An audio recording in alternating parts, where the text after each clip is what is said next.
खबर शामिल करते हैं आरिफवाला से, जहां पर कबूला रोड पर फैमिली पार्क की तामीर अरसा 4 साल गुजरने के बाद भी मुकम्मल ना हो सकी। इस पर मजीद बात करते हैं शफकत सुखेरा से। जी शफकत सुखेरा, क्या तफसीलात हैं आपके पास?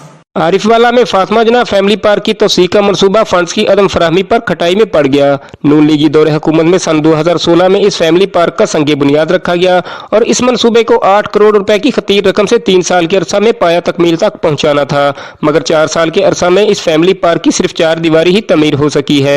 यहाँ पे ये सारे काम अधूरे हैं। 4 साल से ये पार्क ज़ेरे तमीर है। यहाँ पे कोई फवारा वगैरह नहीं लगा, झूले वगैरह लगने थे, कोई काम नहीं हुआ। यहाँ पे जितने भी लोग आवाम आती है सैरो तफरी के लिए सारी महरूम है। मौजूदा हुकूमत की जानब से फंड्स जारी न होने की वजह से इस ज़ेरे तामीर मनसूबे पर लगे 1.5 करोड़ रुपए भी डूबते नजर आ रहे हैं।